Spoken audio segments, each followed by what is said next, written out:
It's the one and only 5D Transformations, and I'm back. And I have a very, very powerful teaching today. We're going to talk about the law of correspondence. And if you want to wear the law of correspondence, I'm just going to break it down as simple as this. It's all about what you connect to.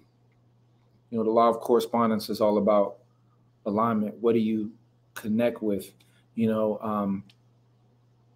It plays out every day, right? You have the people you went to school with. All of you went to school together because you corresponded with one another. You're all in the same area. But the powerful thing about the law of correspondence when we look at the mind is you got to ask yourself, what are you connecting to? How do you see yourself? Because what you'll find is there's one person who's connecting with the highest version of themselves. They're connecting with their higher self. They're corresponding with their higher self, or they're corresponding with that powerful, attractive, successful version of themselves. Then there's somebody else who's corresponding with the negativity, the lower version of themselves. They're corresponding with the negativity, the version of themselves that they see as a loser, as not capable. And depending on what you correspond with, will tremendously impact your life. Now, what makes this so deep is when it comes to the law of correspondence, your mind has the ability to correspond with anything that you desire to correspond with, or that whether you know it or not. Sometimes you may not desire to correspond with something, but you are, right? Example, you can correspond with being a lion. You can correspond with being a gorilla. You can correspond with being a snake. And you can align with that energy. The minute the thought comes in your mind of a snake and how a snake is, there's already a line. There's now a mental connection between that and the symbol of the snake. And through that, you can experience some of the likeness of the snake or think about the characteristics of the snake. That's playing out all the time. Now, on a more basic level, you can correspond with Wendy's, with McDonald's, right? The whole idea of commercials is based on the law of correspondence. They're pushing things in your face so that you can correspond with it. I see the Pizza Hut commercial, right? Because I see the commercial, then I'm driving and I see a Pizza Hut physically. Because they created a line of connection in the commercial, it increases the chances of you creating that connection when you see the Pizza Hut. So these are different ways that I just explained correspondence. Now, here's the big question. What are you corresponding with? Okay? Because the thing is, you have to connect to higher thoughts. You have to connect to that higher version of yourself. And that's why I do videos where I talk about trusting your first thought, because if I correspond with, like me, for example, my coaching name is God Johnny. People call me Coach Johnny. I call myself God Johnny. That's my personal name. People call me Coach Johnny. But God Johnny for me is my higher self. That's what I connect with. So in life, I may be dealing with certain circumstances on a human level. But then when I connect with God Johnny and what's going on there, I then can bring that energy down into the physical world because I'm corresponding with God Johnny. So then I become a physical conduit for God Johnny to bring his energy, that higher level energy, down through me as a physical being, and then I bring it out to the world to experience it. Because the world can't see God Johnny. God Johnny exists in my mind, but they can see a Johnny. So by seeing me, right, as within, so without, internally, I'm creating this powerful energy. I'm making this connection with God Johnny, and I'm imagining a big world and moving with power and having things that people would only dream of. And to me, that's a regular day for God Johnny. He's experiencing the highest levels of reality. So then when that's going on in my inner world and I'm meditating and imagining myself with this high vibration, when I go out into the world as within, so without, that powerful energy inside, that becomes my aura. I push that out. People experience that through me. So I become the middle point. That's what you want to be. What are you the middle point for? Whether you know it or not, you're a middle point for something. Now, I know that's pretty big and grand. Some people might want to keep it very simple. Like, hey, I'm a teacher. I want to work out. I just want to improve myself. That's pretty, and it's like, that's fine. That's great. So you want to work out. So who can you correspond with in order to feel better about working out? Right? Maybe you want to correspond with, somebody you look up to, somebody that lost a lot of weight. Maybe you want to correspond with the gymnast or a basketball player.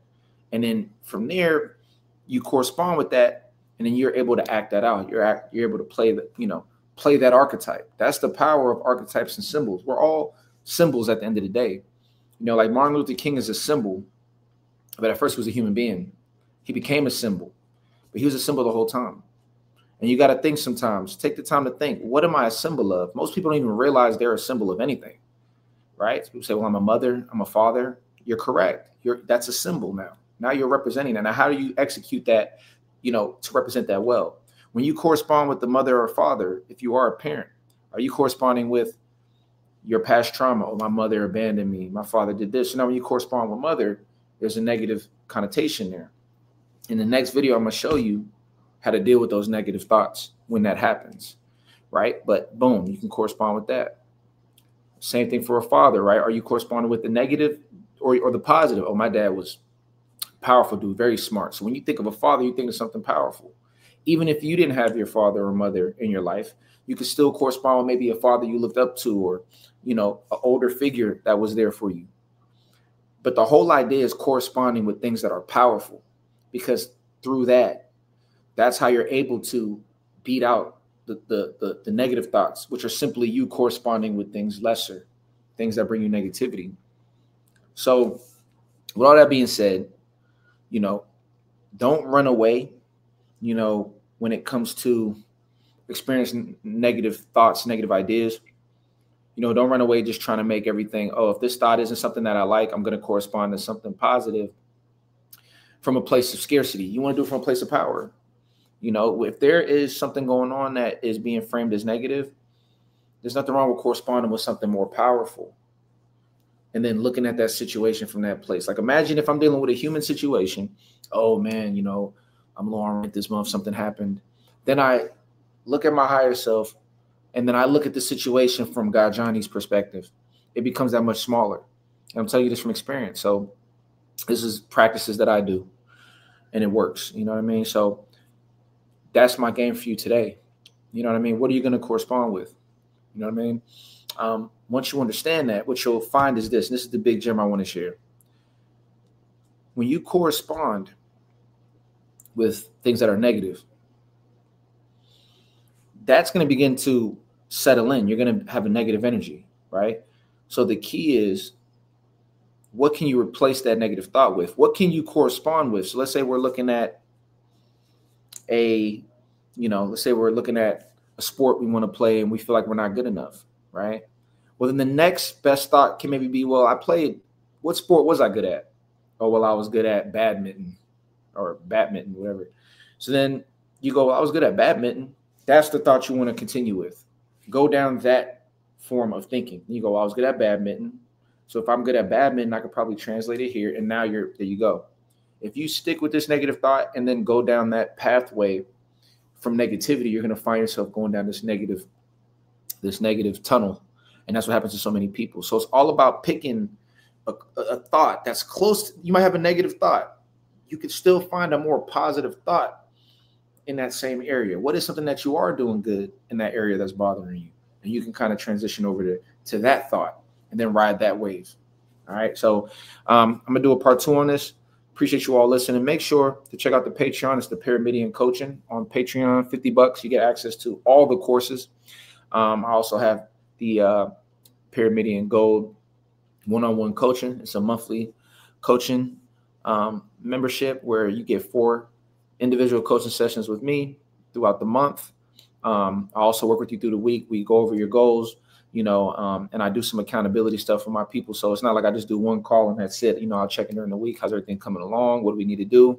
You might have questions. You can text, communicate with me during that month. And the goal is to have that transformation take place within 1 month. Now, we're not talking about everything transforming where you go from poor to rich, but it begins to poor to rich in the mind. That's the transformation we're going for.